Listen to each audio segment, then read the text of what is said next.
Hello, everybody. Welcome back to the Aries God archetype of the fierce protector, Mars Synodic journey.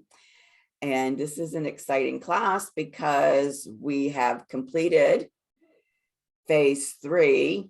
And today we're going to be talking about the activation that took place on December 13th, which is the beginning of phase 4. And it's kind of confusing sometimes because I keep reminding you that there are 6 phases to the Mars synodic cycle. And the first phase is phase 0. So we've completed 4 phases. We're in the 5th phase, but it is called phase 4. So we've gone from 0 through 3, and now we're at 4. And what's really exciting is that Mars entered Sagittarius, and when Mars crossed that threshold at 0 degrees Sagittarius for this particular phase, that's what marked the activation of the beginning of this phase. And this phase is known as the emergence of maturity and knowledge. It's a healing phase. And of course, this is a necessary phase after having just risen from the underworld. So let's look at our agenda here. We're going to talk about a little bit about what Daniel Gemario has shared on that emergence of maturity and knowledge phase before we look at the aspects and the chart for this phase. And let's go ahead and dive right into establishing our grounding. Maureen and I were just talking about how we're feeling very low energy right now because of all of these energies with today's Gemini full moon. So today that we're recording this is December 18th. Today is the day of that Gemini full moon. So doing this grounding meditation will help us to be more present since we're feeling very low energy today. But we showed up, and that's the main thing. Okay, so just go ahead and get comfortable. Make sure that your feet and your hands are supported comfortably. Close your eyes, take a deep inhale.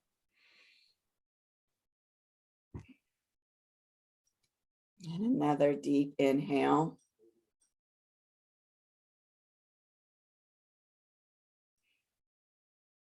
And another very deep inhale.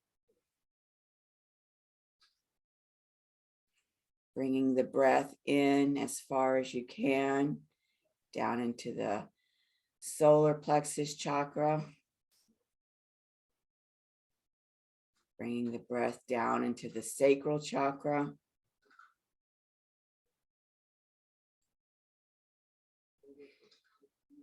Bringing the breath into the root chakra. Feeling the breath expand the space within these energetic centers. Feeling that pelvic floor space expand.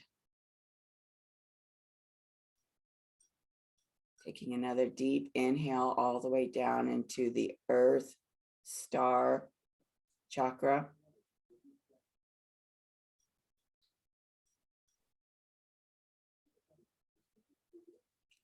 And feeling that earth star chakra begin to connect with the heart of Gaia. As your earth star chakra and the heart of Gaia begin to exchange energy with each other. And now using the power of the in-breath to draw up that energy from Gaia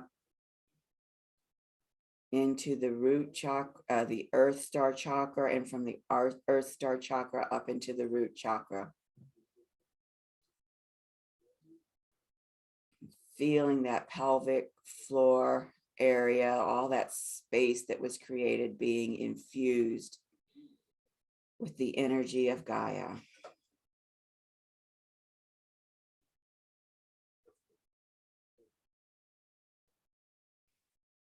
Feeling supported by Gaia. Feeling grounded in Gaia. And another deep inhale to pull that Gaia energy from the root chakra up into the solar plexus chakra.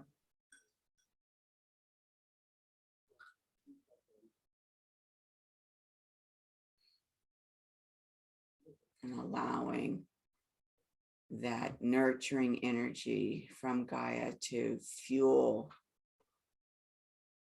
your divine will.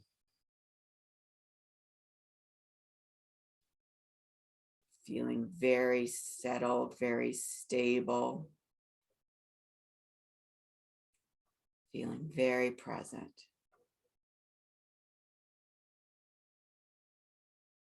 And when you're ready, you can just wiggle your fingers and toes, coming back to this space, and gently open your eyes.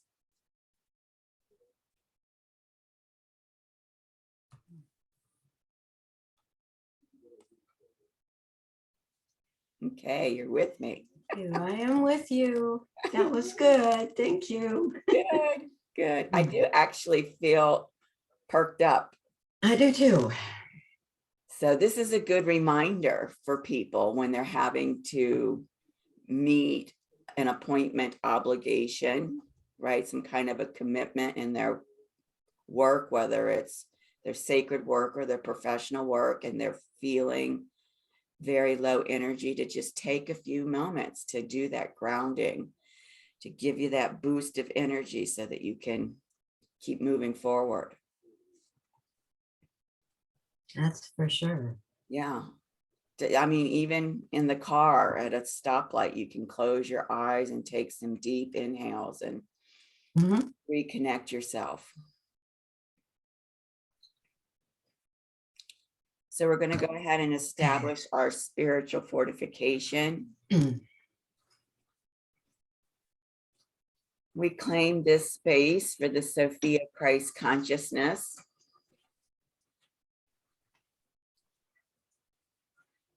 We call in the cosmic Christ and the cosmic Sophia.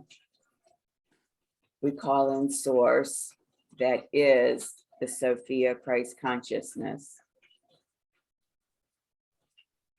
We call in our higher selves and our indwelling Christos Sophia. We call in our mentorship councils, our galactic teams and spirit allies.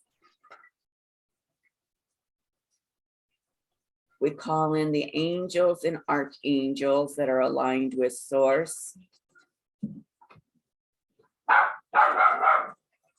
And we ask the goddess Diana to put her full armor of spiritual protection and fortification upon us. And we seal this space with the light of Christ. And so it is. Thank you.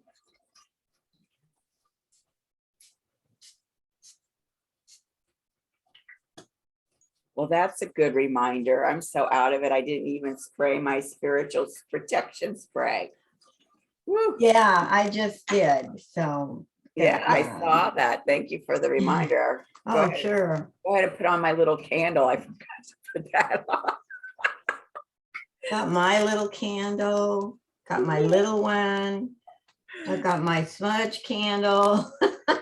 I'm gonna spiritual protection. I'm ready. Spray my light and love spray, my Sanat Kamara spray. It feels good. And I'm gonna do my magenta bridge, heaven to earth spray. Really get into the swing of it. There we go. That's luscious. That feels good. So what's really exciting about this particular activation is that the activation makes an aspect, a trine aspect to Chiron.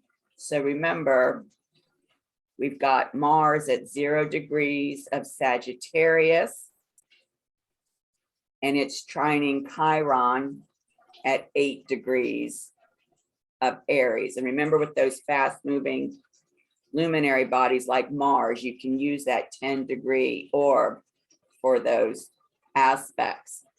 And what's really spectacular about this, from my perspective, is that the symbol for Sagittarius is a centaur, and Chiron is a centaur.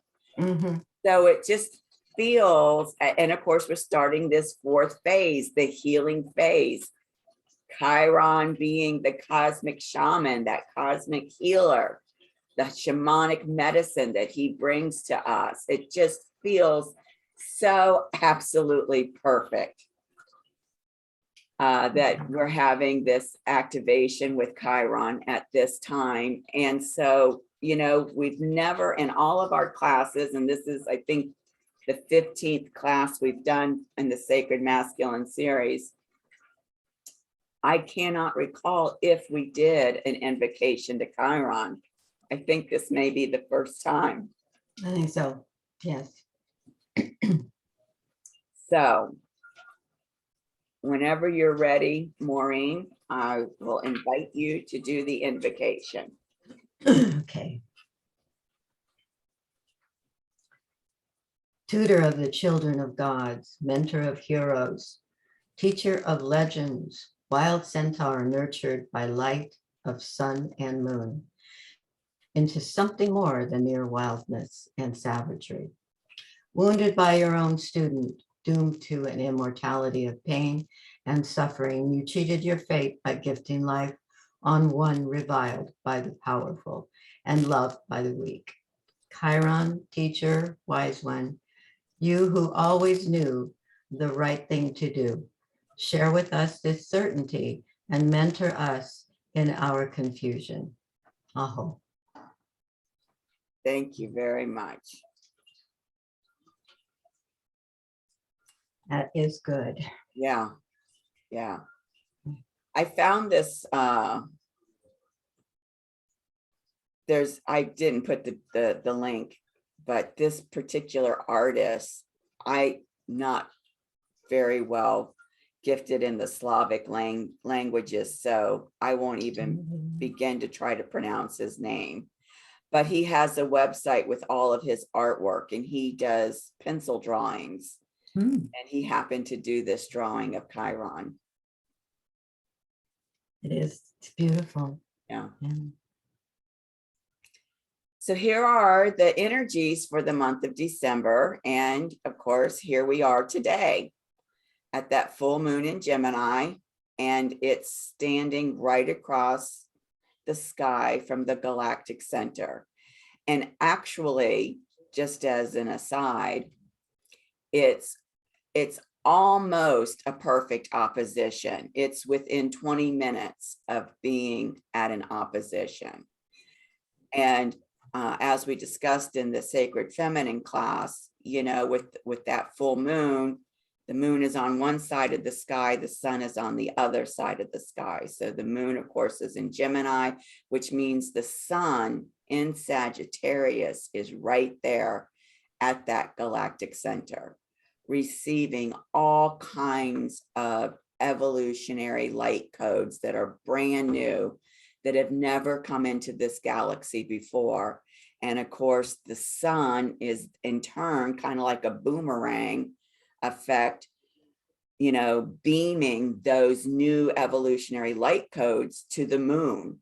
And so as we gaze at the moon, we are receiving those light codes from her. So it's a really, really powerful time.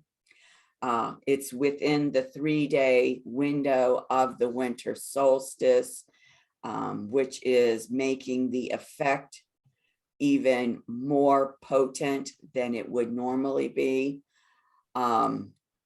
Remember that the solstice happens when the sun then will move off of the galactic center to that 0 degrees of Capricorn and will stand in that threshold for Capricorn.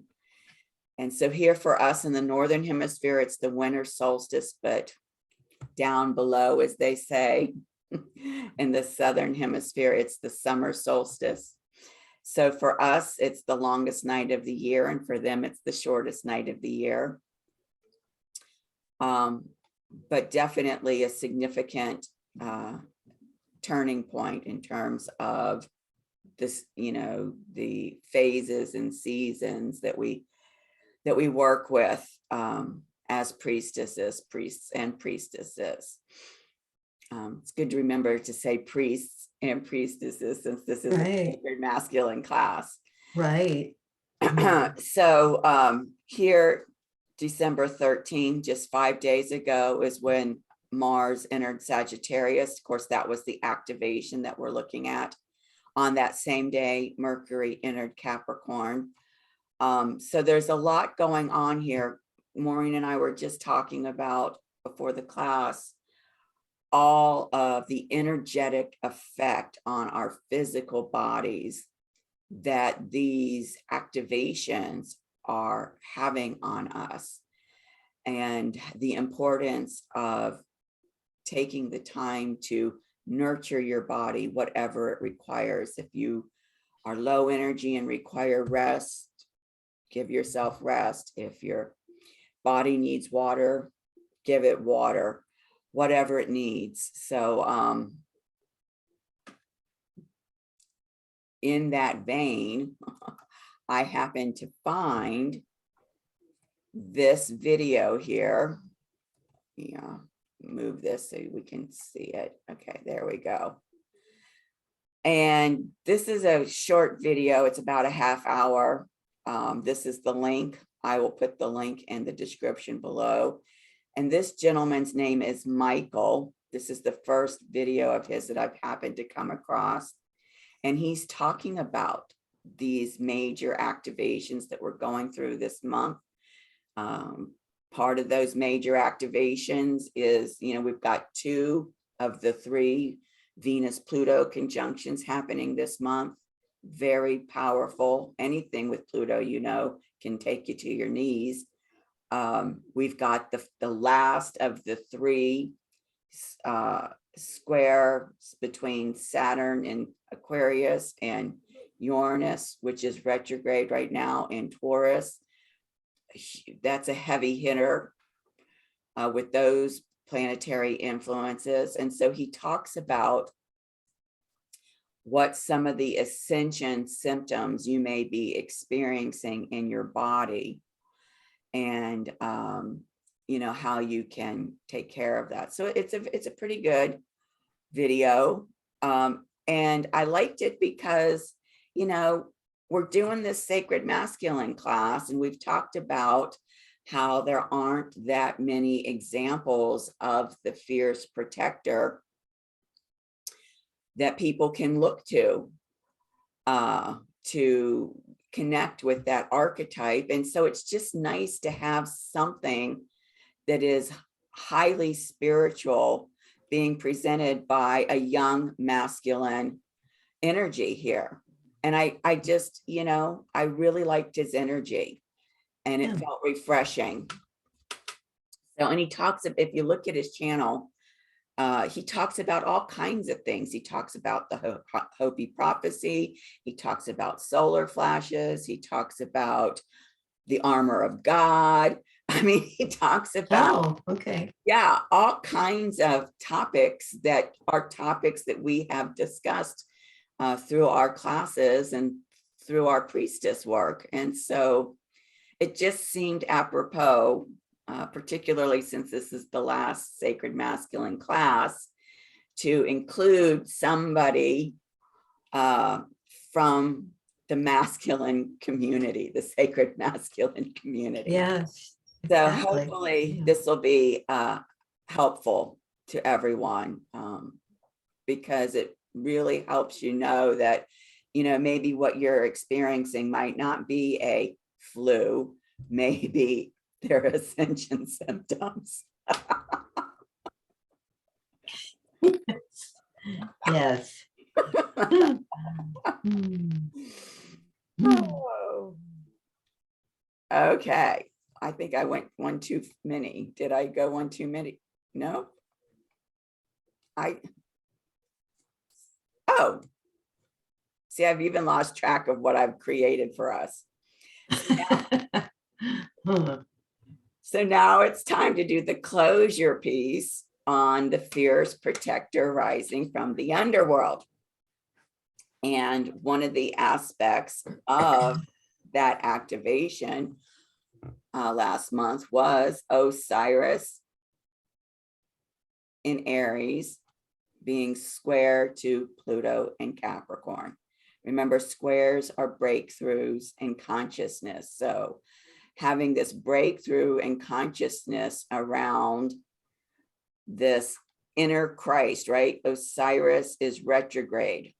Osiris is the cosmic Christ, retrograde, pulling us in towards our awareness of our inner Christ and allowing our inner Christ to, as Pluto does, rise from the underworld, rise from the ashes. It was just an amazing aspect to have in that, at that moment, very synchronistic.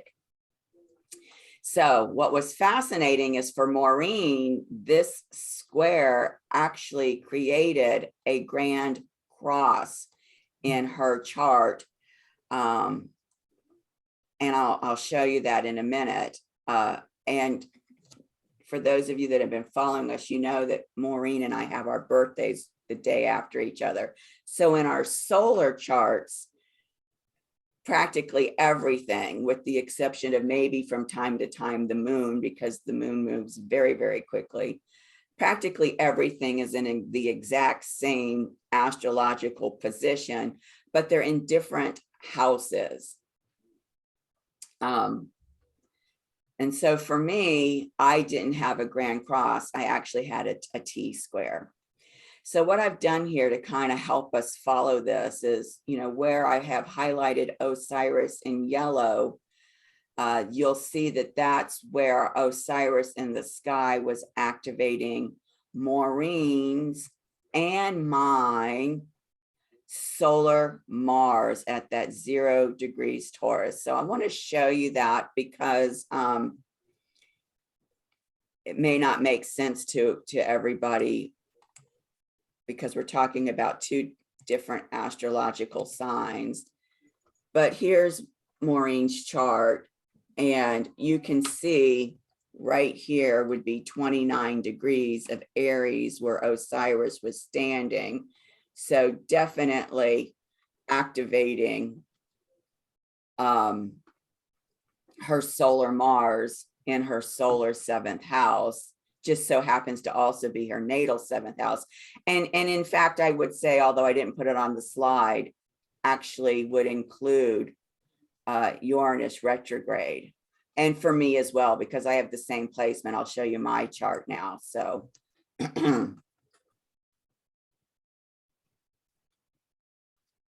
here's my chart. So this is where 29 degrees of Aries would be. You can see we have our solar Mars and our solar Uranus in the exact same spots. But for me, whereas for Maureen, both of these were in her solar 7th house, you can see for me that my solar Mars is in my solar 9th house. My solar Uranus is practically on top of my solar midheaven, my 10th house. So you can see what that looks like. So that's why when I'm telling you that she has a grand cross, the astrological signs are not what you would expect in terms of, you know, Taurus, Scorpio, what's the other? My mind is on slow-mo today. Taurus, Scorpio. Where's Taurus? Taurus, Scorpio, and then it would be Leo, Aquarius. That's what I wanted to point out. Okay. Just want to make sure that a typical grand cross with these signs would be Taurus, Scorpio, Leo, Aquarius. But you'll see here on the chart, we're dealing with Taurus, Capricorn, Scorpio, and Leo. Okay. Right here, where this Pluto is, it's activating her solar Pluto and her solar Mercury. That 29 degrees of Capricorn is right next to that 0 degrees of Aquarius, just like the 29 degrees of Aries was right next to the 0 degrees of Taurus. So let me show you that again. So you see here, normally in a true grand cross, it would include the Aquarian energies. So 29 degrees of Mercury right there. And actually, we could even say for you, Maureen, your solar Saturn is close enough at 2 degrees. And even your solar Jupiter. To this whole area of your chart has been so phenomenally activated through this entire sacred masculine journey. So coming back to this then,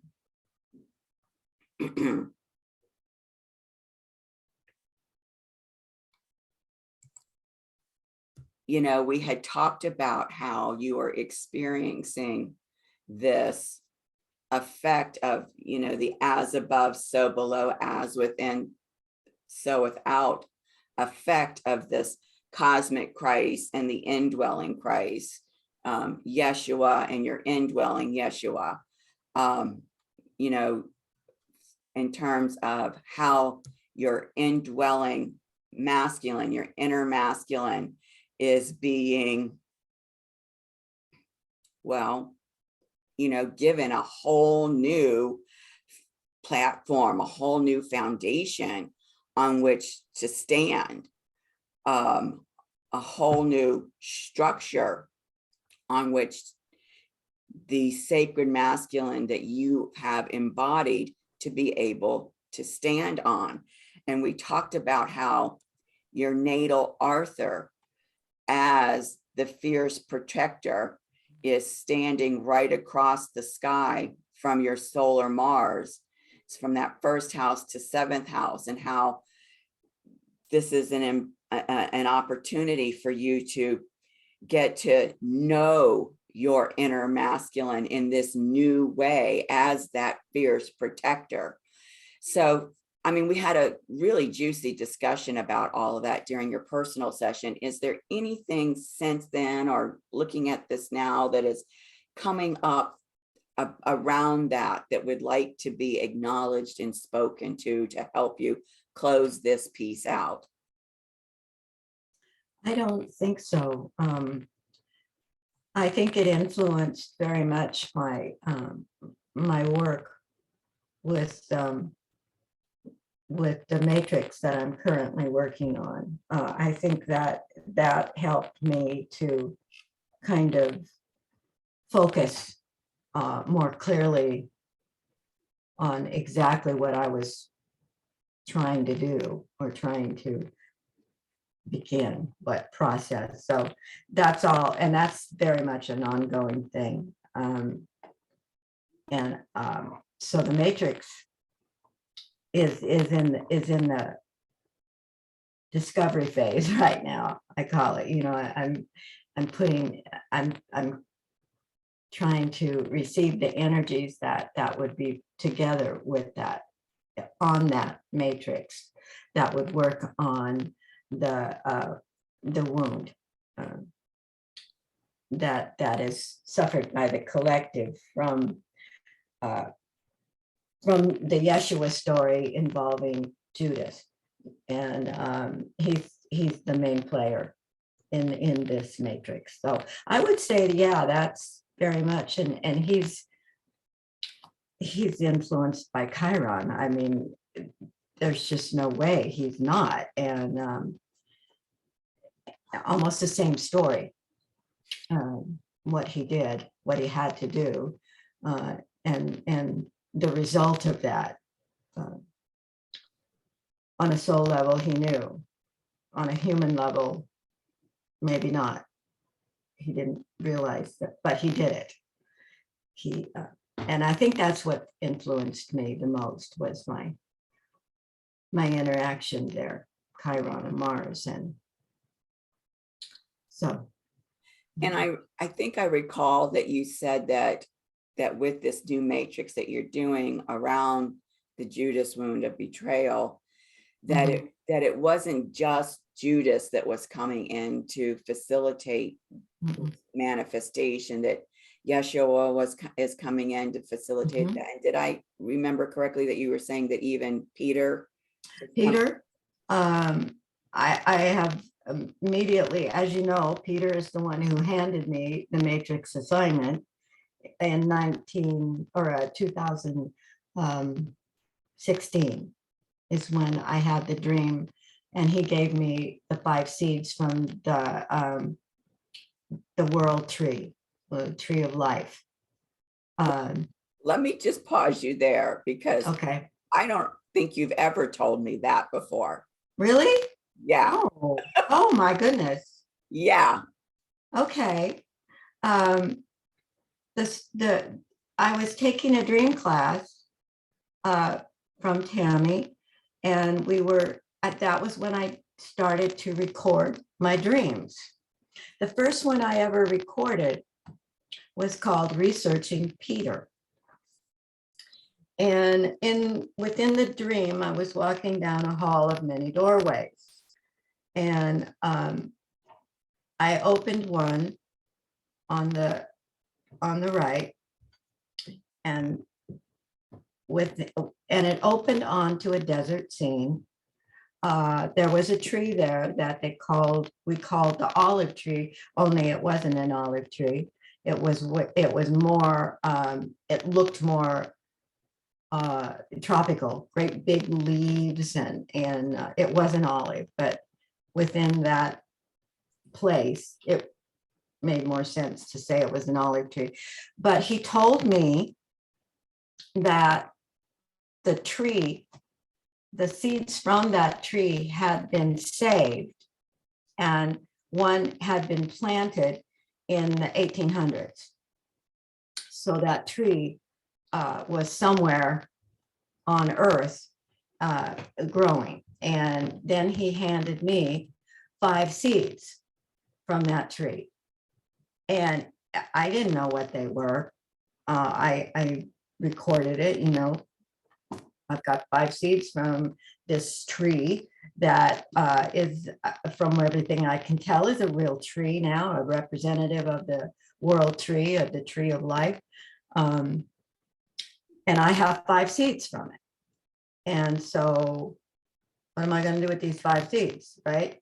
And I've been thinking about it since 2016 when this dream happened. And I didn't know much about the dream, Robert Moss's teachings about how to re-enter a dream and find out more about the subject and all of that. I hadn't learned that yet, but it finally came when I began working on the matrix. The first matrix was the Lion's Gate this year. And then I became aware of another matrix that would come into form and how that would work as far as collective, healing collective issues that we deal with in the real world, which harkens back to the fact that this tree is in the real world. It is in the third world. It's not ethereal, it's not in celestial, it's not, but it bridges those two. It's a real tree. And I don't know where it is or anything, but it's there. And so these 5 seeds all came from that interaction with Peter. So I was fairly certain that Peter was part of this Judas wound. And I don't know who else. I think maybe all of them all 12 of them, because they were involved in that one night when Jesus went up into the hills or the mountain to pray about what was going to happen. He knew he was going to be arrested. I don't know that he knew everything else. He didn't say, but he knew he was going to be arrested. That was clear to all of them.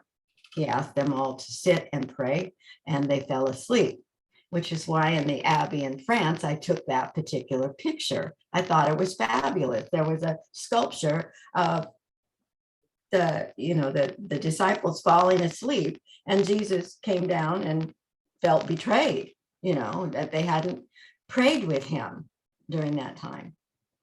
And so then Judas enters the picture, and he brings the elders of the Jewish people and betrayed Jesus.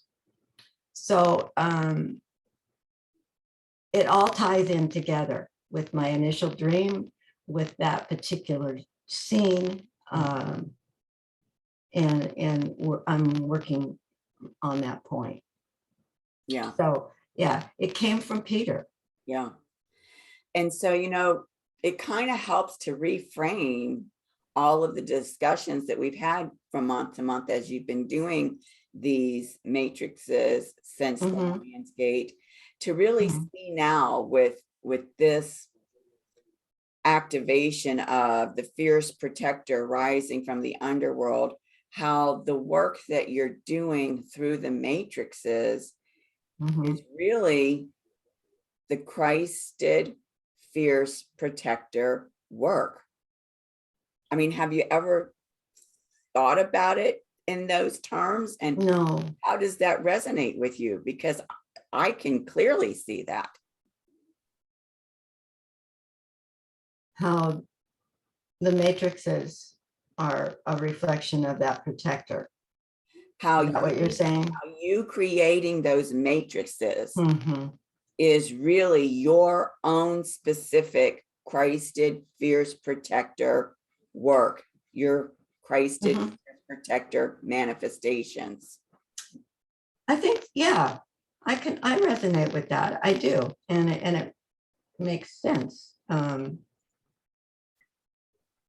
And the fact that it was given to me by Peter. And now where he fits in that, I'm not sure. I mean, why Peter? I don't know, but it was him. And he was standing in the desert next to this tree and he gave me the seeds, and he only told me that the tree was ancient and the seeds were saved from that tree. You know what I'm thinking, and it just hit me, that within the myth of the garden, this tree might have been representative of the Garden of Eden. So the seeds from a tree saved by, I don't know, somebody,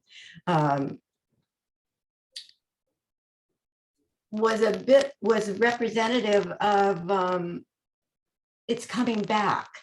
It still exists within these seeds, and indeed that tree was saved and planted. Maybe somebody from the Holy Lands saved seeds, and then the seed was planted somewhere. It looks tropical. The tree looks tropical. So I'm not sure where that might be. But then all of Egypt was tropical at one point. So I'm just not sure exactly where that tree might be. But I do know that it's on Earth, and it's a real tree bridging heaven and earth. So, and then those seeds are these healing matrices that have been designed for the collective. Yeah. And didn't this Judas wound matrix on betrayal, didn't you start working on that with the activation of the fierce protector rising from the underworld? Yes, he came in with that. I've been interested in Judas for a long time, always wondering what his motivations were, why he did what he did. And of course, the reasons on a soul level are going to be very different than the human Judas would feel. I don't know. We had talked about, he must have had a fascinating chart, astrological chart, and because he only had a small amount of time, to learn the teachings of Jesus. They all did. They only had 3 years, and then they had to go on about their teaching after that. So it's interesting to me. They must have all had points of activation that were completely, without, like a yod, a destiny. You can't not do this. Right. This is why you're here. Bye. Thank you. See you later. And so what's fascinating to me as we're kind of digging in and picking this apart is, you just mentioned in the Sacred Feminine class how you realize that the extent of this betrayal wound was so enormous that you're having to break it into pieces and work with it in bits. But the correlation between having that grand square at the activation of the fierce protector rising from the underworld and recognizing that betrayal piece was too big, we're going to have to break it down, deal with it in smaller chunks. It feels like that there's a correlation between all of that on the external manifestation as evidence of those energies that your Christed self has got now this whole new platform, this whole new structure on which to stand and from which to work from. Does that make sense to you? Does that resonate with you? Absolutely, yes. And yeah, it does. It makes a lot of sense. And a thought just occurred to me that as champions, so to speak, of the divine feminine, there are many light workers, many women, many men, in fact, who have come on board to recognize the divine feminine needs to come in balance with the divine masculine. Now, who it is this Aries fierce protector is when it started to look at, when we started to look at the real divine masculine. And there's virtually, we're all working on it, but Mary Magdalene became the focus for the divine feminine. Jesus was already very much in focus. So who's going to take that role with the divine masculine? Who's going to be that champion? Who are we talking about bringing, in Sophia and the Christ consciousness? But what archetype, besides the Aries? What human incarnated could be that? Like Mary Magdalene was the one we all focused on. All of a sudden, we understood that she represented the divine feminine and had been misinterpreted throughout history as a different person altogether, a prostitute with 7 demons. And so who is the male? Who is that? It's always occurred to me it's Judas. And who's going to start working on that? That isn't something that most people would go, oh yeah, okay, how does he work into the fierce protector? How does he do that? Right. Because everything went wrong at that point. I don't know, that is not clear to me yet, but he's got a major part to play in this. Mhm. And so anyway, that's what Well, I'm working on. and I'm hearing you, and I'm kind of feeling you too, because people relate to Jesus, to Mhm. Yeshua, as Mhm. the Christed one, Yes. as the divine being, as the Son of God, which is what also contributed to this huge separation consciousness. Mhm. Because they didn't want, the church specifically did not want their divine being to be seen as human. So who can bridge? Judas, because who has been more human and more flawed in our human ways than Mhm. Judas? No one.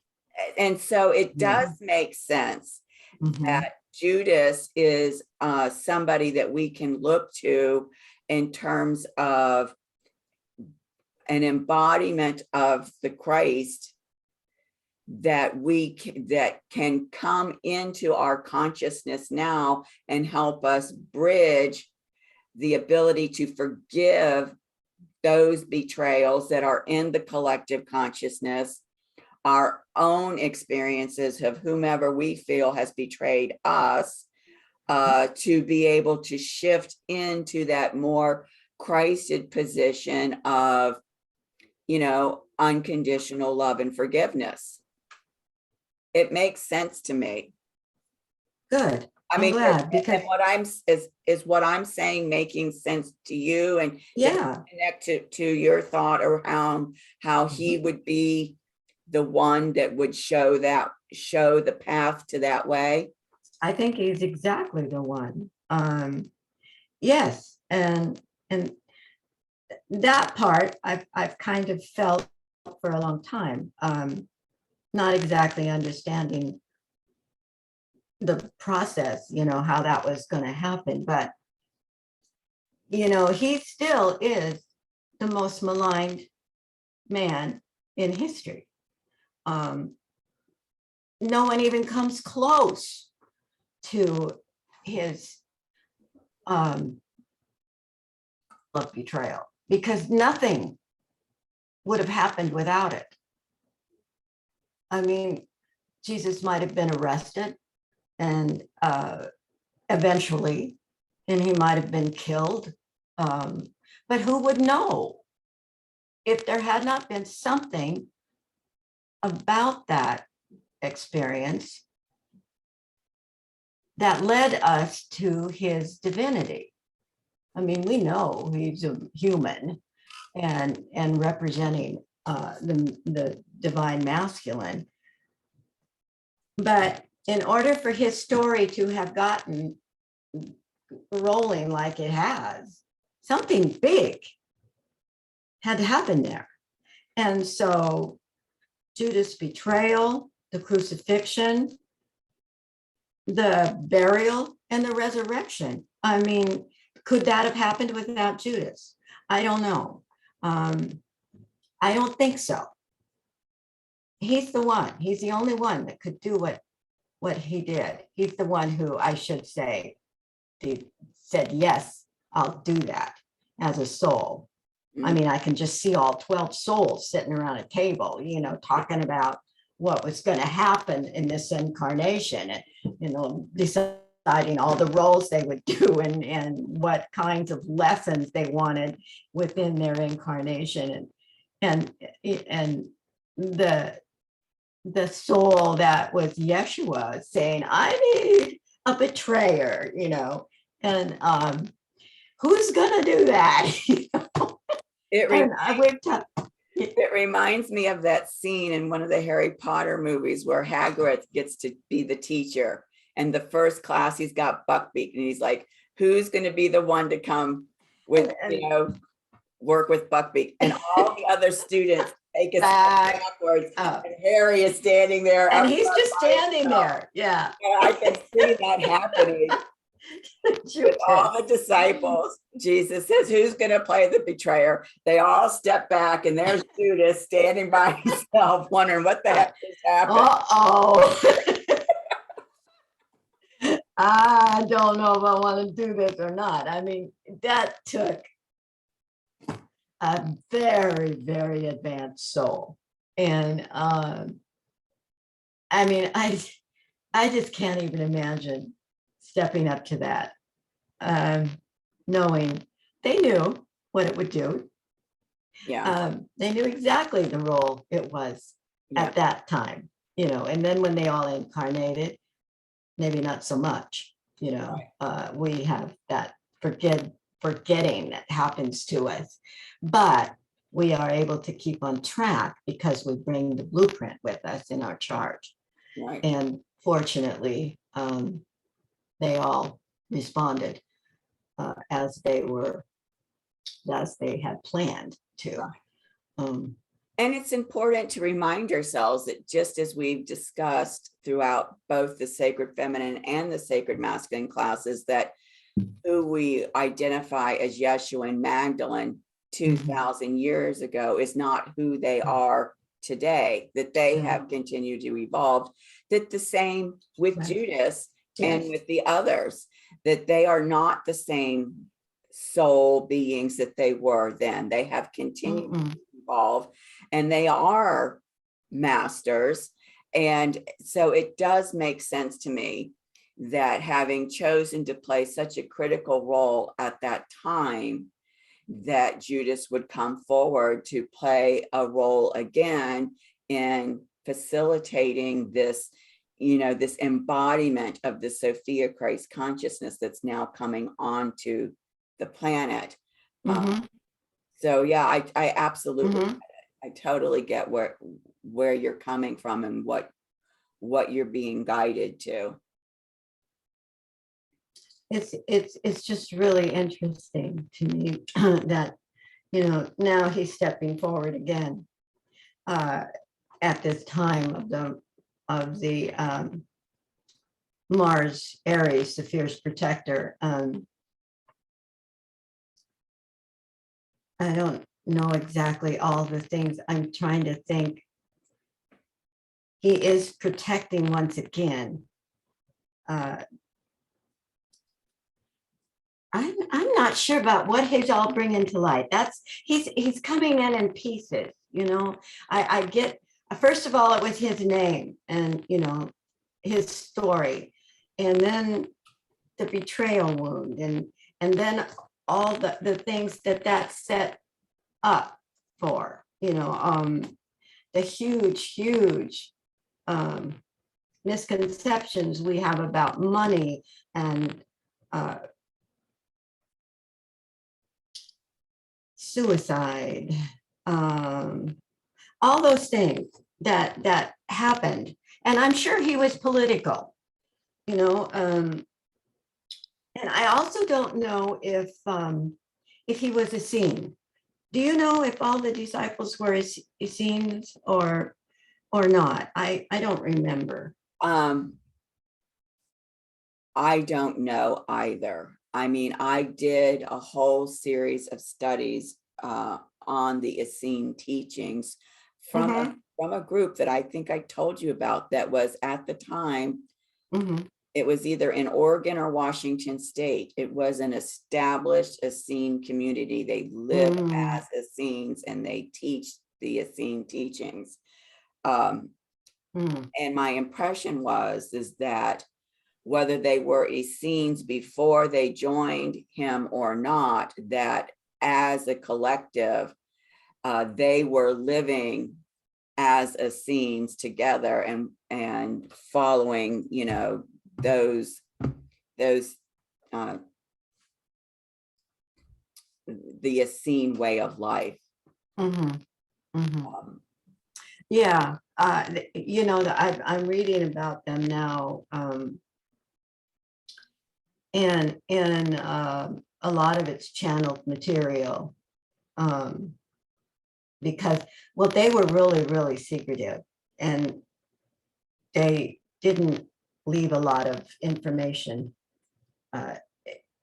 and if they did, it's hidden somewhere, or it might have gotten burned in the fire at Alexandria, or, like the church has a huge archive of valuable scrolls and things. So it might be there. I don't know, but Well, pardon me for interrupting, but mhm, what's coming back to me, and I don't know specifically where I would have received this information, mhm. but my impression or understanding is that the Nag Hammadi library were a scene texts. Oh, okay. Now, I could be completely wrong, but for some Mhm, reason, whether it was from doing that study work mhm, with the Essene community or somewhere mhm. along the way, I have the impression that those Essene texts are what the Nag Hammadi library consists of. Oh, okay. Again, just Mhm. putting that out there. Maybe you might want to see if you can confirm that or not. Yeah, But yeah. yeah, I will keep looking. I'm into this book, and it's by these people that um it's not channeling as much as it is regressive hypnotism, where you go into a different life, and uh there's two, it seems, that they're regressing right now. And one of them they were so excited about because it became, one was named Daniel, wasn't the Daniel in the Bible that we know. His name was Daniel, and the other one was Joseph, and it was the Joseph of Arimathea. Arimathea, yeah. Anyway, he was a saint, and of course his family was related to uh, Mary Magdalene, and I think, wasn't it, or was it Mary, the mother? it was Mother Mary. Mother Mary. Joseph Okay, he was Magdalene, an I think, was related to Mother Mary. okay. So anyway, he was the closest they had come to the Holy Family and anybody that they'd ever regressed, and they were very excited because he had information on the Essenes, and the trade, and I mean he was a big businessman. Was very successful, had a lot of wealth, which is why he had the tomb, which he allowed Jesus to have, for the anointing. And anyway, he's talking a little bit about, the Essenes, but they're real close mouthed about their work at this point. They get, I guess later in the book, they become more open about their teachings, but they were very protective of their group and their beliefs. And so it wasn't well known at that time who they were. Mhm. Yeah, yeah. Well, keep in mind that this fourth phase, this healing phase, Mhm. generally lasts about 4 to 5 months. So Mm. that gives you a significant amount of time to look at these different pieces of that betrayal wound. Now, it may require more than those 4 to 5 months, but Mm. whatever Yeshua, Judas, and Peter are inspiring you to Mhm. do over those 4 to 5 months around the betrayal wound, I think will be hugely significant, because it's going to be within that healing phase for Mhm. the Mars Synodic cycle. Yeah, that makes a lot of sense, and that makes sense why it's such a big focus right now. Um, you know, I don't think I could have done it earlier. Like I said, I got the stream in 2016, and I would have never felt that I was the person. I was the soul that and the body who would bring this through to Earth. I mean, I would never have accepted that as a task, but but I know now that it is me, and I have been given this task, and I'm doing it, Yeah. And as the fierce protector rose from the underworld, it activated you as the soul being to have that whole new Christed Yeah. platform to stand on as you go forward. Yes, and I am invigorated by it. Yeah. I'm not fearful or anything. Mhm. What happens because of it. I just know it's going out there. Yeah. So we'll see what actually happens once it's out there. Yeah. And it might upgrade, like I told you, the layering technique that's come in now. It might do that, just bam, bam, bam, just completely layering, upgrading the energy, because I think it's going to be very strong. Yeah. Yeah. Well, and I'm just planting a seed here. Mm-hmm. You might get inspired to write a blog about your, I wouldn't say you necessarily have to go back to the beginning, but starting with this matrix on this Judas betrayal wound, and you can include pictures of your matrix, and you can do additional blog postings as you are inspired to add new layers to it, and as you're inspired to do the next matrices. I think it would be a fabulous blog, and I know I would be interested in following it to see what that collective work that you're doing for humanity's evolution, how it's unfolding. So, that is something to think about. with your North Node in Gemini, this could be your Harry Potter series. Could be my Harry Potter series. Yeah, and wouldn't I just be so popular? You never know. You never know. In fact, let me show you this. I'm going to go back here.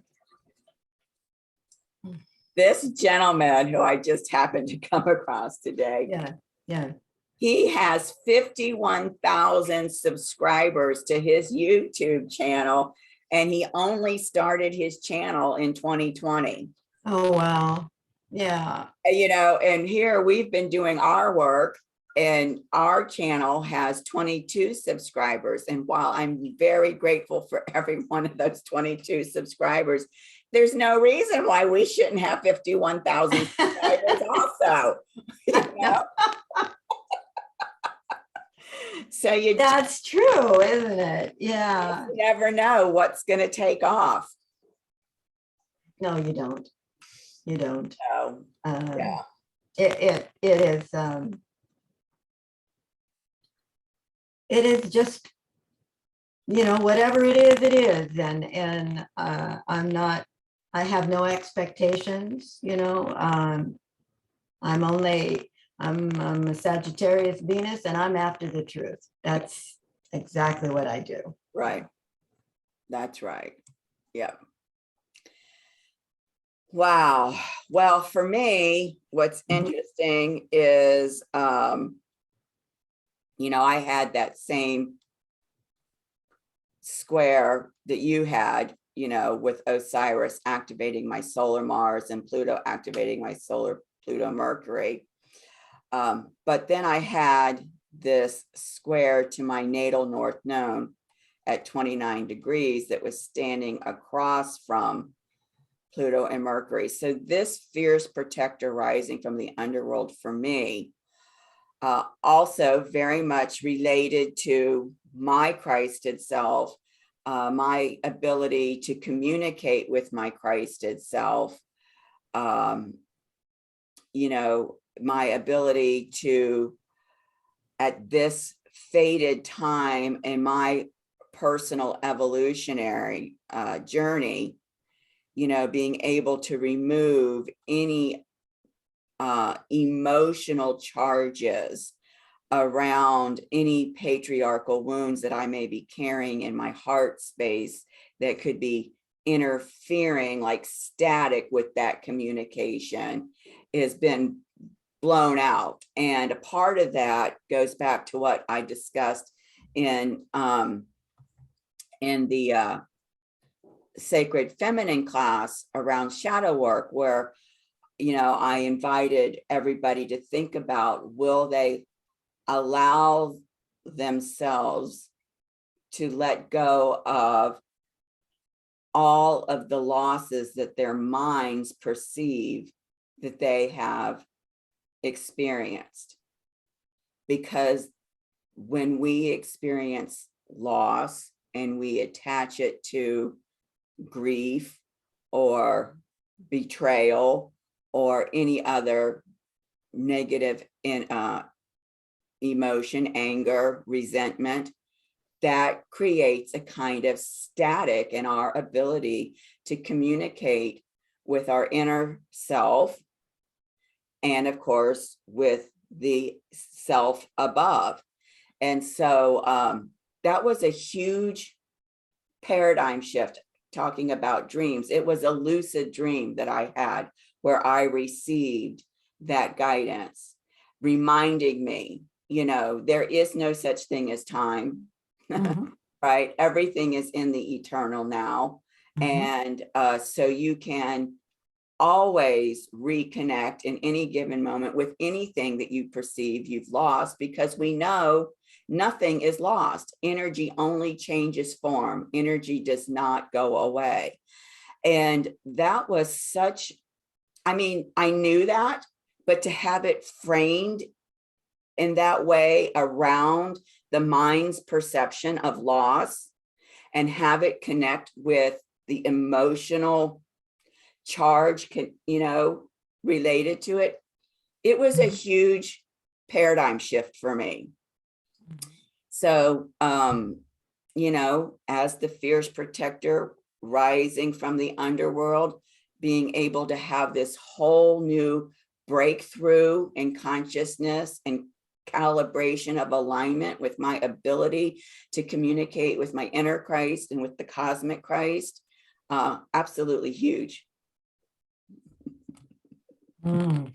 Yes, that's for sure. Yeah. Yep. So we see that, you know, ninth house there is all about, you know, what I'm being taught by the cosmic Christ, and then what I in turn can teach to others. And sixth house, you know, how I'm able to include my relationship, my communication with that part of myself in my day-to-day life. And like I said, North Node in my first house, and this should not be, hold on. Oh, that was my natal first house, but it's my, it was right next to my solar Asmodeus and Medusa, which was my solar 12th house. Again. And they're both in retrograde? Yes, both retrograde. And see, for you too, in our solar return chart. Oh yeah, okay. You know, being able to go in and break free from all of those things that are shackling us. Right. And keeping us from being able to have that connection, have that communication, to know ourselves in that way. Really huge.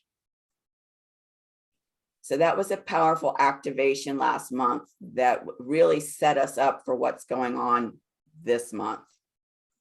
And of course, you know, this wasn't just you and me. I mean, it's you and I having this discussion, but everybody on the planet had their souls activated by this Osiris square Pluto.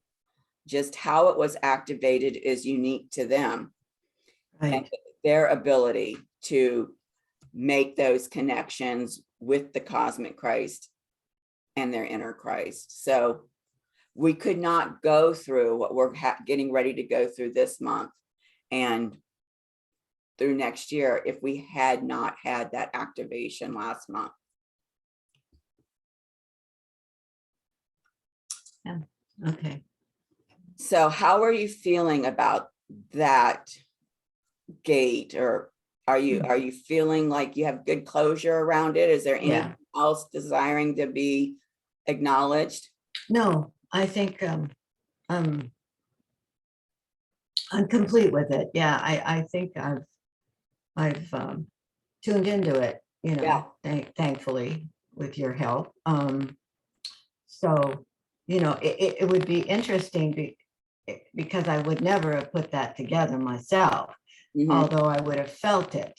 mhm, I feel my chart. I just don't read it, in the way that I feel it. mhm. So I need your help with that. I don't know why that is not something that is easy for me to do, but it isn't. So I just, Well, I don't have Yeshua, Judas, and Peter giving me matrices to make. So, we all have our gifts, right? that's true, isn't it? Yeah. Yeah. Sometimes it takes me a little bit longer to figure stuff out, what the heck are these seeds going to go for? I'm just going to put them over here on the back burner and I'll save them for whenever. Um, when did you have your download about astrology? When was that? Do you remember? I'd have to look up the year, Mhm. but it coincided with Neptune entering Pisces. That it was like a Rosetta Stone. It's like boom. I know. I remember you Yeah. telling me that, and that's clearly an error going on there. Error. Air, AIR. Oh, That download and that immediate, well, Neptune and Pisces, that's water, mhm, water, water, water, water. right? Neptune is that pipeline to the unified. That's right. Yeah. Yeah. So let me show you here. Okay. Let me share the screen here first. And let me bring this slide down. And let me pull up my chart here. Mhm. So you can see here that my Neptune, natal Neptune, starts in my natal 8th house. So, so already that was an empowerment for me, Mhm. a retrieval of empowerment. And then you see that the rest of Pisces for me is in my 9th house, right? So that's all about teaching, teaching, higher education in the mundane world. And who do I have there? I have Chiron and Jupiter conjunct. And so it's no surprise that I'm a natural teacher Mhm. when Jupiter, who is the teacher, is in the 9th house that he rules of Sagittarius, right? Teaching higher truths. And it's no surprise that my interest is in shamanic teachings because of the Chiron influence there. And of course, Jupiter expanding my capacity to be able to tap into that unified source field. And with my Mercury in Aquarius, be able to translate, those energies. Right Yep. there. Yeah. And Mercury is in my 7th house. So I am constantly in communication with these luminary bodies. Like I said, I woke up that one morning with that Eris talking to me, telling me, do not play small. Absolutely. Right? Yes. Don't Eris, test where small. is Eris? She is, where is she? Oh, she's not, I don't have her on this particular chart, but she's right here in the chart. Where is that? My solar 9th house is where Eris is located right now, right next to my solar Mars. So, yeah, but as soon as Neptune the ruler of Pisces, moved into Pisces, I was handed that Rosetta Stone. And it was fascinating to me to be able to just look at the chart and understand exactly, what was going on with the energies. For years and years, I had gone to astrologists, could never figure out what the heck they were saying to me, had read astrology books, had followed astrologers on YouTube to kind of study, because what I knew for sure was the only way that I could cope with what I was experiencing, and particularly with what I was feeling, because I've got a lot of water in my chart, especially with my Cancer on my ascendant, my moon at 29 degrees Cancer. I've got Neptune right at the heart of Scorpio, that Jupiter and Chiron, and I have so much water, so much feeling, such an incredible empath that I didn't know what to do with it. How could I cope? And I knew instinctively, by understanding what was happening with the energies of these luminary bodies, that it would allow my mind to have the shift it needed to handle what I was feeling. That is interesting. That is really interesting. Yeah. Because it's like a foreign language to me, and it has always been difficult for me to learn a foreign language. It was hard to learn harmony in music. It was like a foreign language. I studied it for years, but it just didn't take. It's like a foreign language, and so I only have one language. Yeah. I that's just the way I learn, and everything else is a waste of time because it just doesn't click. Yeah. And so I'm always grateful, to hear how you put it together. Yeah. It's funny that you make that reference to foreign languages, because I was always attracted to foreign languages. And I studied French all through high school, and then I studied French in college, and I studied German and Spanish in college. And then when our Romanian friends had their mother come over who spoke nothing but Romanian, somehow I seemed to understand what she was saying to me. Wow. Yeah. And just, I don't know if it's so much the language as it is the energy that helps me to. Yeah, it's probably the energy that allows you to understand that so well. And my interest, I've kind of thought, as much as I would like to learn a foreign language, it's probably not going to happen unless I move to a country and I have no choice. I have to learn it, or I won't know what's going on forever. That would be terrible. It would be an immersive experience. But I am trying to communicate with the world of nature. Trees are a very concrete world. They're just there, and you don't have to imagine them. So I know they have stories. They have a lot of stories. And I want to know those stories. And on the ethereal world, the interdimensional elementals, the fairies and gnomes and unicorns and dragons, those kinds of beings that are active at this point in our human world. But you have to be able to hear them, and I don't yet. Well, and I'll tell you, you do have the innate ability, because you've got this Mercury right here in Capricorn, that natural world, and it's in your third house. Your ability to communicate those that you would consider your local community. And with this part of Aquarius in your third house, your ability to communicate even with those elementals, fairies that we call them. They're more of what I would consider Aquarian energy on this earth place, right? Because we don't engage with them in our natural physical world. They're kind of an octave above. And They are. so you have that ability. You have it.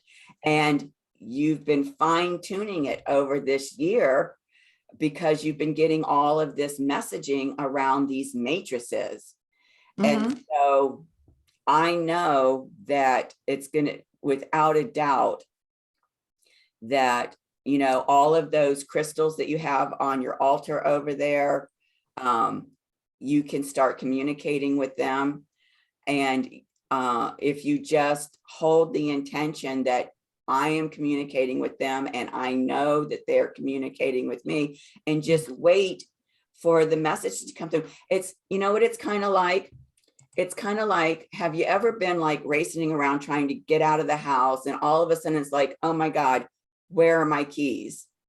And the moment you think, where are my keys? All of a sudden you get the message, they're on the dresser. That's the communication. You didn't remember that they were on the dresser. You received a message from your higher self, they're on the dresser. That's what it's like. People think it's some big thundering voice, some flash of light, ta-da. It's not. It's that subtle. I believe it's subtle. Yes. Yes. Yes. It's interesting. I know it's happened occasionally. It isn't consistent. I know that there has been some communication. This spider talked to me. Did I tell you about that spider that No. talked to me? Oh, I was deathly afraid of spiders. If one crawled anywhere near me, I'm up on my chair screaming. I was really frightened. Those are called shadow totems. They frighten us. And snakes, spiders, any kind of creepy crawly, those are shadow totems because so many people are afraid of them. Garden of Eden stuff. So anyway, grandmother spider, I began to understand who she was, and she was weaving this web, this creation, and I began to understand the myth a little bit. So when spiders came into my life, I would look at them, and I would just kind of try not to scream and scare them and, scare myself. Anyway, I was doing this, and in my closet in the dressing room, there was a spider up on the wall. Not hugely large, but big enough to get my attention. And the little ones didn't bother me. So I'm looking at this spider and I said, hi, hello. I said, how are you today? And that was it. 3 days, that spider was right there in the same place. So I'd come in and I'd go, oh, hello, you're still there. Don't you want to go for a walk? I was just kind of wanting it to move on, but it didn't. Finally, I had been told, ask it what it wants. It's got something for you. Sure it does, but I did. I went in there and I said, do you have a message for me? Bam. It said, don't get caught in your own web. You must be free to feel the vibration. I went, oh, well, okay, thank you. It was just instantaneous, as soon as I asked, I knew what it was. Yep. And I'm not saying that little spider was the one who said it or anything. I'm saying she represented a message to me from grandmother spider. And I wrote it right down, And you received it. And I did. That's how it is. That's how fast, that's how subtle, that's how clear. I loved it. Yes. And so now that you have an experience like that you can relate to, Mm-hmm. you can start communicating with your crystals, and out when you go to that tree that you go to Mm-hmm. the elementals around there, because you know they're there even if you can't physically see them. And Right. you'll start to receive the messages and you'll recognize them, because now you know what it feels like to receive that message. Mm-hmm. Mm-hmm. Yeah, it's ask and you shall receive. That's the truth. That's the truth. And it's just because of the doubt. We all have a little measure of doubt, some more than others, that we're worthy of receiving messages. Right. And my doubt comes from worthiness, not belief. I mean, I know and I feel that these energies are real, and that they communicate, and that they're every bit as important to the universe as any human on earth. And it's just the doubt, the self-worth, you know, that Well, you're. that's important, because we Mhm. know, and let me share this again. Yeah. Self-worth is first house Aries issue. And so that's a shadow aspect, right? You've got Scorpio on your first house. And Mhm. look at all of this energy that you have there, along with Chiron, to help you heal and integrate that piece of shadow around self-worth. Yes. You have Chiron in the first house, which Mhm. is the medicine It is. of self-worth, self-love. And so while we are now completing this Gemini goddess and getting ready to transition to the Capricorn goddess, now is the time, as Venus goes into her retrograde phase tomorrow, as she descends into the metamorphic underworld on January 2nd, this is the time for you to really resolve that shadow piece and integrate it. And when you do, you're going to be on fire in terms Mhm. of being able to receive that communication. Mhm. Well, that will be wonderful. And I know the energies are there communicating, lined up, you know, ready to go whenever I am. So yeah, it's just something I've had to work on. Yeah. Well, and now's the time, because look here, it's right in your chart. Your Chiron at 7 degrees here, your Mercury at 9 degrees there. They're connected through a sextile, one to the other. Okay. So as soon as you heal and integrate that shadow piece, Yeah. Okay. okay, this communication will go right open. All right. Okay. All right. Thank you. Okay. Hey, I have a lot to be going on with, don't we? You Yeah. do, you do. So here we are. This is the last bit of the Mars Aries synodic cycle. Remember, I told you in the last class that I would include the dates for everybody to follow through. And I just do also, let me just remind you here while I'm at this point. Hold on a second. On my website, if you go to the Sacred Masculine page, there we go. I keep on here what's going on with the current phase. Okay. Now, let me just give you a caveat. These dates here, I've eyeballed by looking at an ephemeris. I haven't actually cast a chart on them like I did this one. Okay.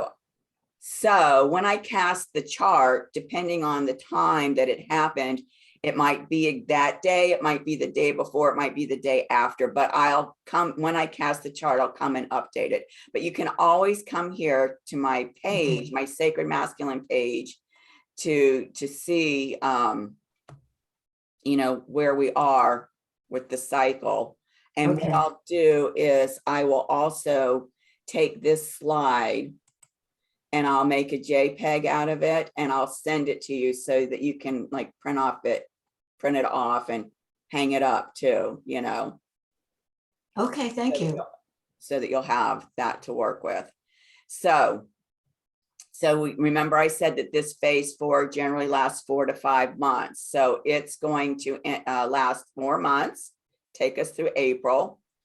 Then when Mars enters Aries, we start phase 5. How do we know that that's the start of phase 5? Because this is the Aries meta goddess. Whenever Mars goes back into the sign of the meta goddess, that's when phase 5 starts. Okay. So if we were, let's say, the Mars Aquarius synodic cycle, then phase 5 would have started here when Mars enters Aquarius. You see what I'm saying?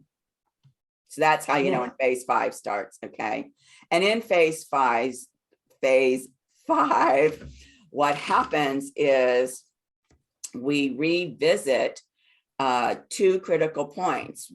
We revisit that phase 1 sun opposition point. So that's really the birth of the archetype. When you're first starting out phase 1, when you have Mars standing across from the sun, that's the birth of the archetype. So we revisit that. And then in phase 0, which is the beginning of the new cycle, Mars goes retrograde. And so we also go back to that retrograde point that happened in this journey at phase 0. So that's what'll complete us out. And then when Mars gets into Gemini, which is the next Mars overtone, that's when phase 0 starts for that next synodic cycle. Okay. Okay. All right. Any questions about that? No. Okay. Thank you. You're welcome. So where are we on the Ascension journey? We're right here because this month, December 6th, we had the Soul Star Ascension gate activated. And of course, at this gate up here, this is the realm of the Christ. And so it makes perfect sense that as the fierce protector rises from the underworld, we come into this new Christ energy. So that's really huge. So, oops, I need to update this to December 13th. Sorry about that. I'll change that to December 13th. So we know then that Mars entered Sagittarius. And of course, Sagittarius is the archetype of the sage. Which page are you on? I'm still looking at a chart. Oh, my goodness. Yeah. Well, thanks for telling me that. Let me fix my share thing. Okay, can you see it now? There we go. Okay, So got you it. didn't see anything about the phases? No. You didn't see this slide when I was going through it? No. Oh, I'm so sorry. I wish you had said something. Well, I was looking at the chart and I was trying to see where you were. Oh, and then all of a sudden it dawned on me, no, I'm not supposed to be looking at this. I'm looking at something else going on here. That's so funny. Uh-huh. Well, you know, that Zoom, when you're trying to share stuff, sometimes it's, It's you know. nuts. Yeah. All right. So I don't want to repeat everything I said about this, but I'll go back over it. Yeah, you can. Well, plus I'm going to send you this slide, as I said, that you can print. Right. I will. So I'll print it out. This slide when you're listening to that discussion, as it talks about, you know, what's happening in these phases. And okay. So you know, August is when we start the Gemini, the new Gemini Mars synodic cycle. Okay. All right. Yes. And here we are on the ascension path, you know, at this soul star activation. Okay. Mm-hmm. So as I was saying, this is when Mars enters Sagittarius. One of the archetypes for Sagittarius is the sage, questing through new spiritual consciousness for the highest truth. So what higher truths are there than can come from, right, Christ consciousness, Sophia Christ consciousness, right? No, right. So here's a little bit of information about this phase 4, the emergence of maturity and knowledge, which is the healing phase. Trying to get this moved, so it's not moving out of the way. Okay, I'll move it there. This phase begins when Mars first appears in the early morning sky just prior to sunrise. This phase can last 4 to 5 months of time. Mars has risen from the underworld, and through this phase, he regains his strength and he becomes a fully initiated male. This phase completes when Mars re-enters the astrological sign in which this synodic cycle journey began. So remember, this is the Aries synodic cycle. That's why I said over here, this phase completes and phase 5 starts when Mars goes back into Aries, because this is the Aries synodic cycle. Okay. All right. So shamanically, this phase is about rebirth and growth of wisdom in the masculine from the potent underworld knowledge that he gained during phase 3.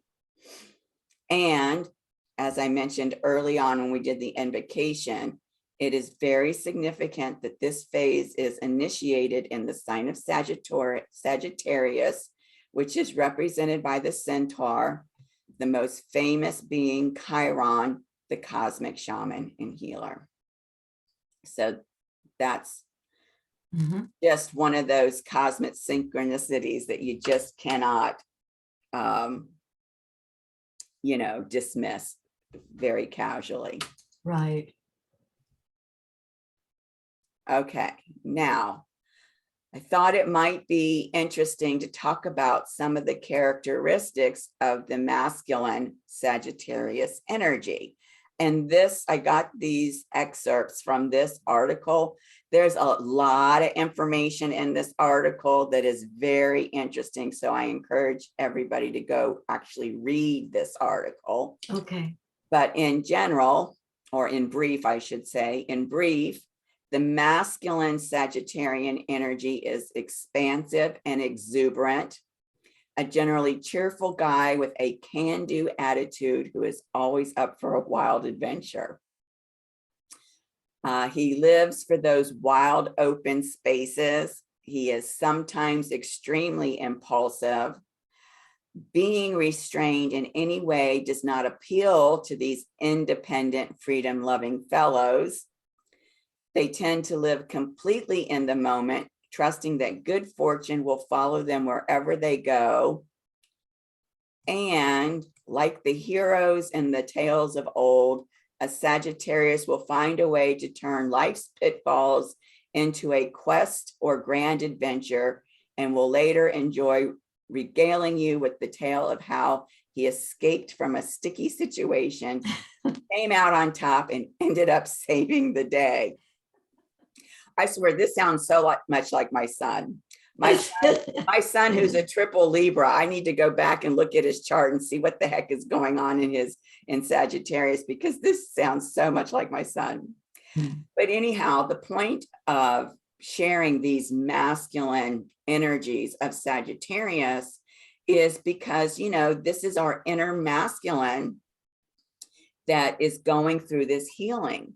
And even for women who have the inner masculine, it's nice to have something that you can relate to in terms of what may be coming up for you.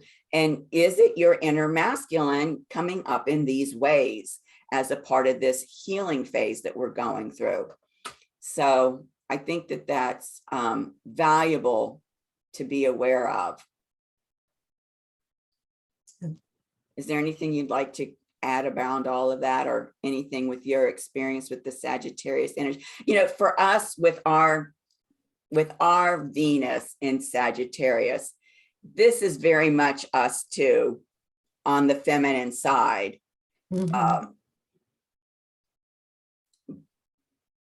I mean, I don't know that I would regale anybody with how I escaped the sticky situation and saved the day. You know, No, I that wouldn't. feels more masculine to me. Yeah, I would not save the day either. Yeah.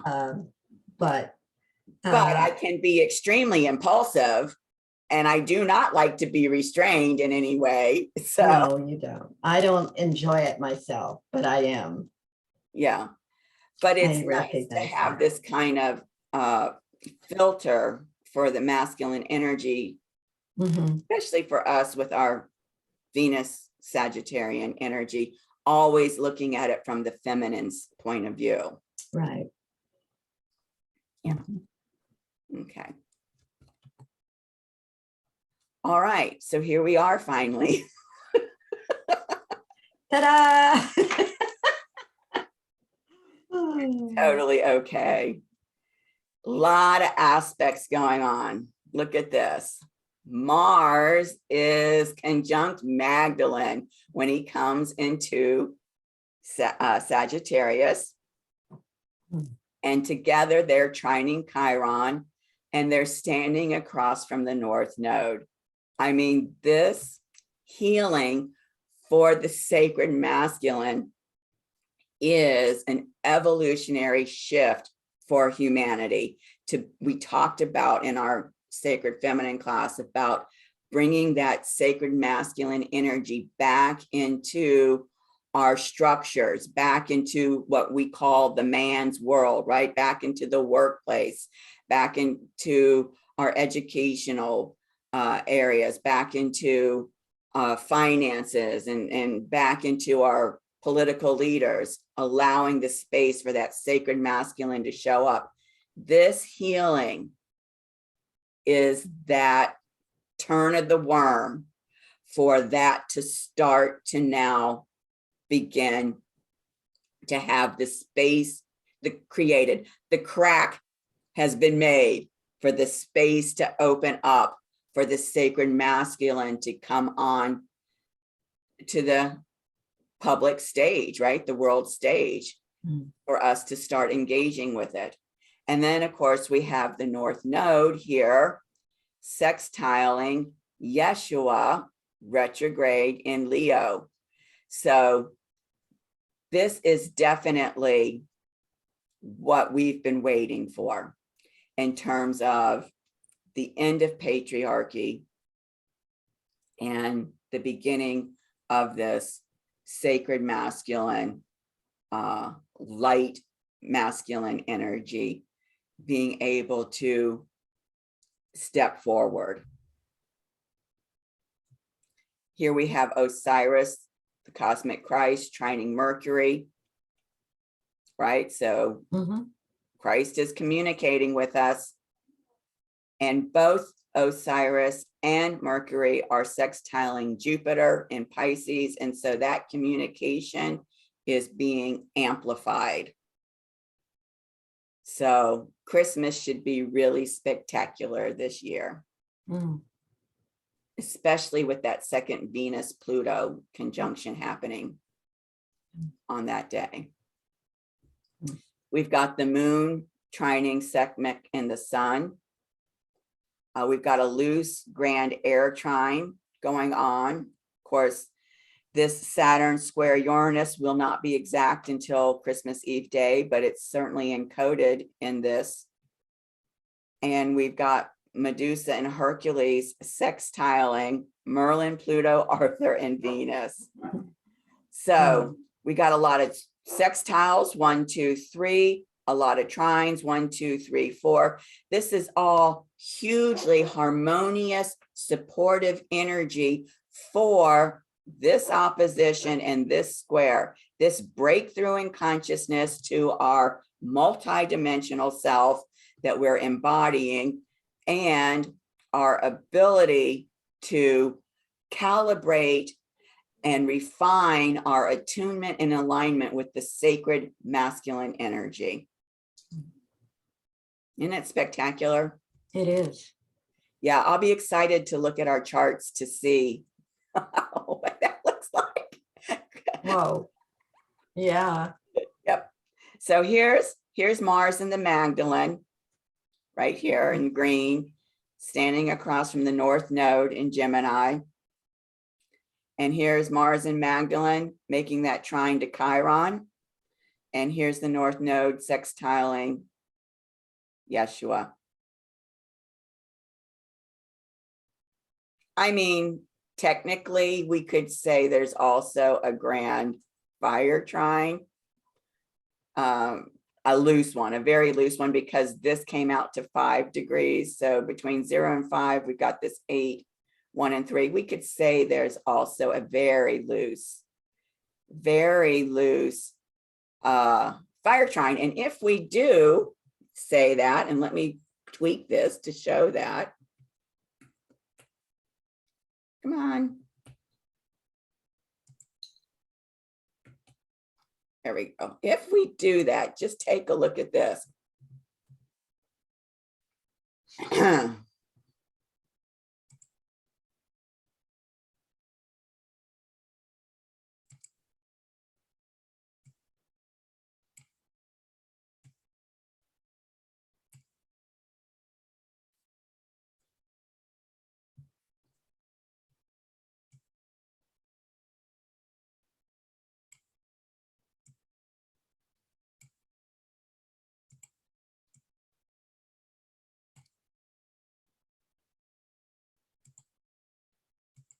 Do you see what we get? Here's the loose air trine. Here's the loose fire trine, grand trine. We get a Star of David. Oh, wow. I see it. Do you see it?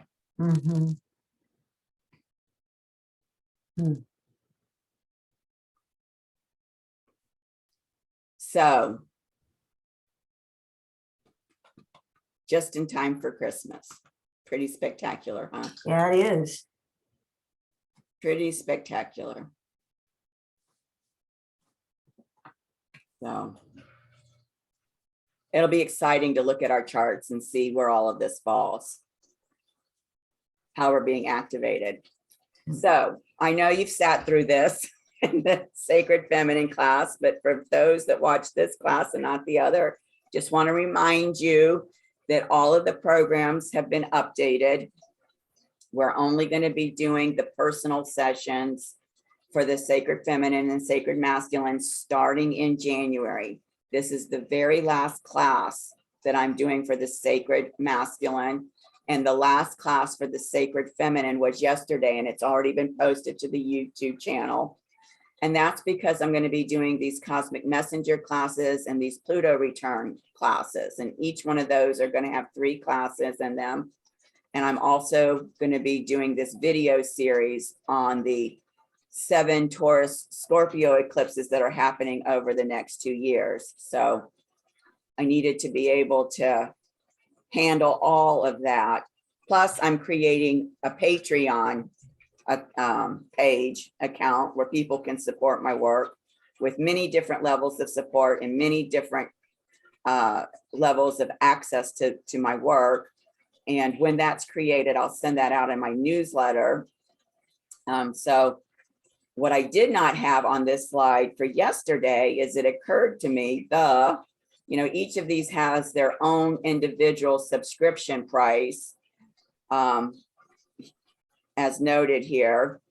However, for somebody that wants to be able to participate in everything that I'm doing, you can subscribe at the budget price of $180 a month, and that will give you access to all of these modules, all of this work. So I think there's something here for everybody. If you want to do it all, you can. If you can't afford to do it all or don't want to do it all, there's other price points for specific modules that you may be interested in. And I do want to take the opportunity now to show you, because this is an update since yesterday on my website. if you go to the Roseville Mystery School Mhm. page, which this is the link here, you will see that if you scroll down, because it talks all about the Mystery School, I did include this updated slide for the program modules. These are the links to all of those options, but right from this page, anybody that wants to participate in everything can subscribe right here, and that'll set you up to be able to subscribe in everything. But you can still go to each of these pages individually and read about, what we're going to be doing in each of those modules. And since I'm here, let me just quickly take the opportunity to click over here and show you that this is my YouTube channel. You can see we got lots of videos here. And they are divided between, I've got my sacred masculine library and my sacred feminine library, that all of those classes that we've done this year are located in. So that's there. And here's my 22 subscribers. And this is fantastic because we know 22 is the number of the Magdalene. So everybody watching this, please subscribe, click on the bell, and let's get this number up to 51,000. Let's do it. If Michael can do it, we can do it, We can do it too. right? Yes. Okay. So any questions about anything that we talked about in this class? It was a lot that we discussed, and it was a really good discussion. No. Nope, I'm good. you're good. Hmm. Okay, so here is my normal closing slide with the link to the Mystery School and the YouTube channel. But because this is the very last class of 2021, I included this as the final slide to say Merry Christmas to everyone, Happy New Year to everyone. And of course, want to take this opportunity to thank Maureen for going through 15 months of the hero's journey and throwing away the hero's journey and joining the Ascension path and everything else that we did this year with the Sacred Masculine classes. It's, for me personally, being the first time that I've consciously engaged with the Mars Synodic cycle. It's been very enlightening, is what I would say. I've learned a lot. Yes, that's for sure. I have too. Yeah. So definitely I intend and actually will continue to stay engaged with this synodic cycle, even though I won't be doing the classes. And I think it's important for people. Mm-hmm. We learned early on how important it is to engage both the Venus synodic cycle and the Mars synodic cycle, because they do play off of each other. They do inform each other. They do support each other. So I encourage anybody out there that has any interest at all in their ascension path, first place you need to look is at your inner feminine and your inner masculine. And the way I do that is by taking these cosmic activations and putting them over your own soul's map, your personal evolutionary map. And for me, it's very helpful. Mm-hmm. Yeah. So what we have left then is a group session with the group with session. the feminine, Venus. Okay, and that's January the 3rd.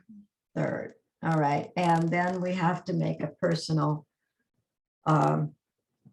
session appointment with you. Right. And we can do that the week after Christmas, Yes. the week of the 27th, or the Okay. first week of January, no later than the 7th. But remember, they're going to Later than this. you need to allow, 3 or 4 hours, and we can take a break in the middle, but you need to allow that much time, because remember, the Venus class has both the gate activation and the descent into the metamorphic underworld. And then you've got your masculine, sacred masculine that we do in the same session. So Okay. we're going to need 3 to 4 hours, but we can definitely take a break halfway through. Okay. Good. Good. All right. Then I will check my calendar, fill in everything that's going on around here, and make sure that I've got that much uninterrupted time. Good. Yeah. And thank you again from the bottom of my heart for helping me to bring this sacred masculine journey to the world. We You're were welcome. definitely guided from, or at least I was definitely guided from our trip to France. Oh yeah, I agree. It was That time. was a catalyst for a lot of things. Yeah. So I wish I probably won't get to talk to you before Christmas. So I wish you and your family a Merry Christmas. Thank you. Yeah. You too. You and your son and your family. Are you going to your mom's for Christmas Day? We're all getting together actually on the 23rd. Oh, okay. To do a gift exchange for the grandkids. Oh, okay. It's just so all the grandkids can get together and we can all. Oh, that's very nice. Do you Yeah. guys all contribute food? Is that how it's? Yeah, we're going to have a lunch. Yep. My sister wanted to do burgers, so of course I have to bring my vegan burger to put on the grill. Right. But yeah, it's like a potluck. We all bring stuff to make the lunch and sides and dessert and the whole bit. Yeah. Well, that's nice. Yeah. That sounds really nice. Yep. Okay. Well, Merry Christmas to you and Happy New Year. And I'll be talking to you probably first week in January. All righty. Okay. Sounds good. Thank you so much. Thank you. Bye-bye. Bye-bye.